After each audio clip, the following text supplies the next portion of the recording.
Roket Rusia hantam markas Angkatan Udara Ukraina.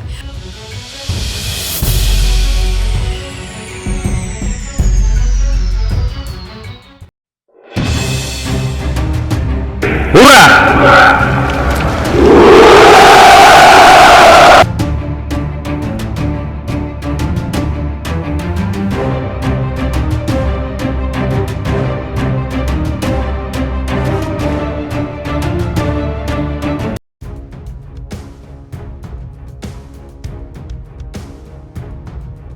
Pusat Komando Angkatan Udara Militer Ukraina di kota Vinnytsia dihantam rudal Rusia pada Jumat 25 Maret. Belum diketahui pasti soal korban akibat serangan tersebut. Mengutip AFP, rudal menghantam bangunan hingga terjadi kerusakan serius. Hari ini sekitar 16.30 waktu setempat, Rusia melancarkan serangan rudal ke wilayah Komando Angkatan Udara di Vinnytsia. Mengutip pernyataan militer Ukraina seperti diberitakan AFP. Rudal dari Rusia tidak hanya menghantam satu, tapi beberapa bangunan di kawasan markas Komando Angkatan Udara Ukraina. Beberapa bangunan mengalami kerusakan serius. Mengutip pernyataan militer Ukraina, Rusia juga baru saja melancarkan serangan ke fasilitas kesehatan di Kharkiv. Setidaknya 4 warga sipil tewas dan lainnya luka-luka. Pagi kemarin Jumat, bombardir fasilitas sipil menggunakan roket, 7 warga terluka, 4 diantaranya meninggal dunia, kata seorang polisi Ukraina. Wali kota Kharkov, Ihor Tarikov, mengutuk penyerangan Rusia terhadap kawasan warga sipil. Bahkan ada sekolah yang turut menjadi sasaran militer Rusia. Para kriminal ini membombardir wilayah pemukiman dan infrastruktur seperti sekolah, kata Tarikov.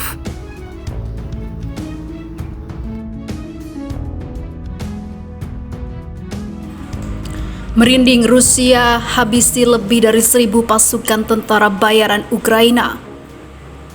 Rusia telah berulang kali memperingatkan negara lain agar tidak mengizinkan warganya untuk ambil bagian dalam pertempuran di Ukraina.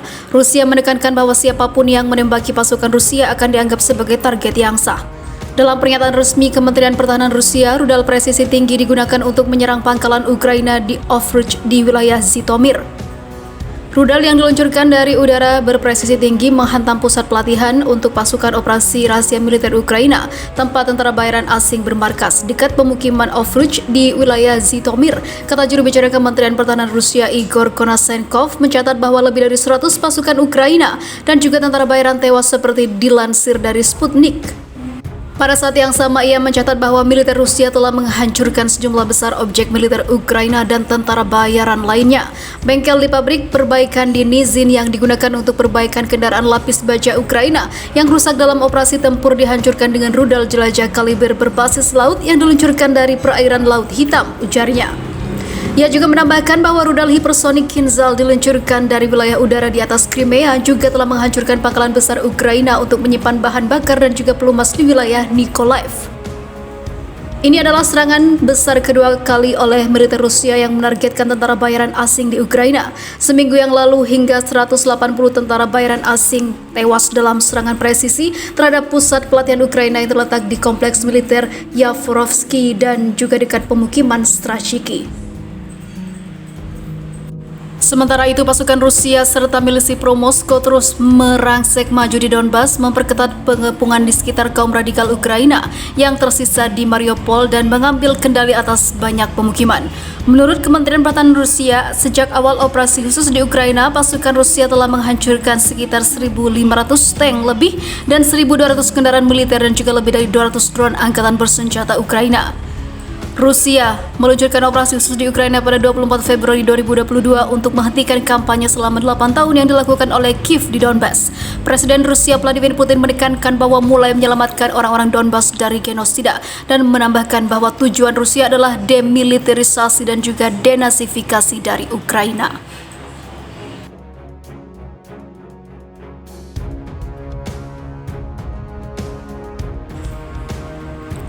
Rusia sekap pengusaha terkaya Israel dan keluarganya Ukraina sampai kalang kabut ingin membantu saudaranya. Namun inilah yang terjadi. Ukraina menuding pasukan Rusia menculik 3 warga Israel di kota Melitopol yang terletak di tenggara negara itu di tengah invasi yang masih membabi buta. Hari ini di Melitopol, penjajah Rusia telah menculik 3 warga Israel. Tatiana Kumok dan orang-orang tuanya, Vera dan juga Michael Kumok, ujar Wakil Perdana Menteri Ukraina Iryna Vereshchuk dalam sebuah komentar di Facebook dikutip dari AFP. Seperti diketahui, Michael Kumok merupakan pemilik perusahaan penerbitan surat kabar, namun sejauh ini Ukraina tak memberikan rincian lebih lanjut. Sebelumnya, Tatiana Kumok membagi foto dan video terkait perang di Ukraina di berbagai media sosial. Ia menceritakan tentara Rusia menangkap sejumlah wartawan dan orang tuanya di Mariupol. Lalu, hal buruk ini pun terjadi pada Tatiana dan keluarganya. 1 jam kemudian pasukan Rusia tiba di rumahnya. Mereka lalu membawa Tatiana Kumok untuk ditahan. Mereka bilang, jika saya tidak membuka pintu, mereka akan mendobrak masuk ke rumah saya. Dalam hal itu, mereka diseret. Saya dipaksa masuk ke dalam mobil dan membawa saya ke pangkalan, tutur Tatiana. Namun, seperti diketahui, kondisi Tatiana dan keluarganya baik-baik saja. Namun ternyata respon Ukraina terlalu lebay dalam hal ini.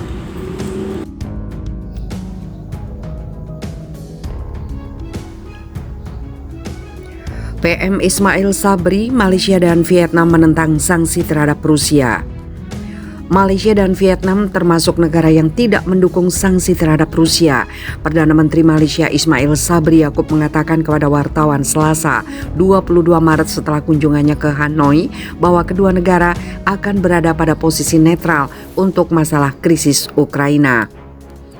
Kami membahas konflik Rusia-Ukraina dan sepakat bahwa Malaysia dan Vietnam akan tetap netral dalam masalah ini, katanya seperti dilaporkan kantor berita bernama.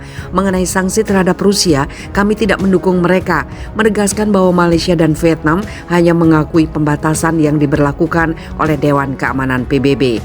Malaysia dan Vietnam tidak mendukung agresi terhadap negara berdaulat, tetapi kedua negara juga bukan pihak yang menyukai campur tangan terhadap konflik antar negara.